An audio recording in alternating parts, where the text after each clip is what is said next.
let's talk about tests. Love them, hate them, it doesn't matter. They're a huge part of our lives. From the classroom to the doctor's office, we are constantly being measured. But have you ever really stopped to think about what these tests are doing, where they came from, and what actually makes a test good in the first place? No, really, just take a second and think about it. Could you even count them all? School exams, your driver's test, maybe even those personality quizzes you see online? The number is probably way, way higher than you think. And you might be surprised to learn that for most of us, the testing starts literally moments after we're born. Yep, it begins almost right away.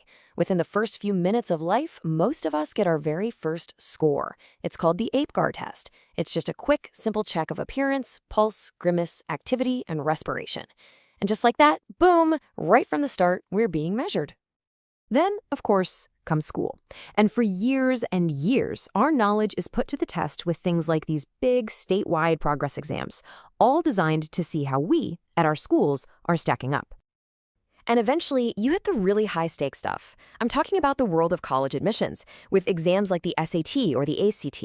These are tests that aren't just designed to see what you know, but to try and predict your future success. No pressure, right? And it doesn't just stop with academics. I mean, how many of us have taken a personality inventory like the Myers-Briggs, or maybe a career assessment that's supposed to help point you down the right path? It's pretty clear we live a life full of measurement. Now, you might think this whole obsession with testing is a pretty modern thing, but it's really not. The idea of using formal tests to make decisions about people is actually thousands of years old. So get this, the first recorded use of any kind of systematic testing goes all the way back to 2200 BCE in China. They had these civil service exams to pick people for government jobs. But the modern field we know today really got going in the late 1800s, when people like Charles Darwin got everyone interested in what makes us all different. That curiosity led to the first real intelligence tests around 1905. And then the whole thing just exploded during the World Wars, when the military needed a quick way to classify millions of new recruits. This was the motto of Francis Galton. He was Darwin's cousin and a real pioneer in this field. And that quote, it perfectly captured the new scientific mindset. He was focused on quantifying human traits, everything from our height and weight to our intelligence. The core idea was pretty simple. If it exists, it can be measured. So that historical drive to count everything has evolved into this incredibly complex and sophisticated toolkit that we use today. So let's take a look at what's inside it. What exactly are modern tests? What do they measure? And why do we use them so much? First things first, what even is a test? Well, in this world, the definition is super broad. It's basically any tool, procedure, or assessment that we use to measure an outcome. So yeah, a multiple choice exam is a test, but so is a structured job interview, a doctor's checklist, or even a flight simulator for a pilot.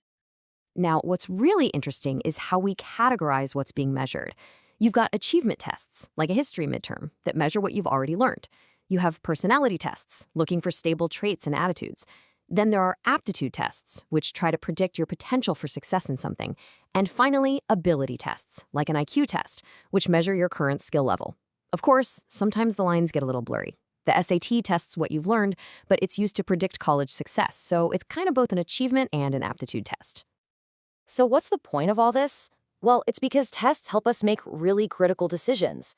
We use them for selection, like picking the best candidate for a job, for placement, like putting a student in the right math class. They're also used for diagnosis, to help identify a learning disability, and for classification, to guide someone toward a career that might be a good fit. And of course, they are absolutely essential tools for scientific research. Okay, so we've got thousands of tests for all sorts of purposes, but how do we know if any given test is actually good? It's not just about writing some clever questions. There is a serious, rigorous science behind creating a measurement tool that's both fair and useful. You know, any good test really stands on two main pillars, validity and reliability.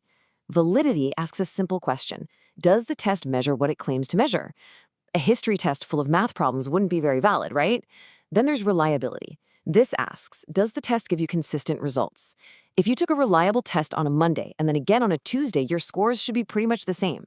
If a test doesn't have both, its score is basically meaningless. And achieving that validity and reliability? It is a long and careful process. Test creators start by defining exactly what it is they want to measure. Then they'll develop a whole bunch of questions and pilot test them.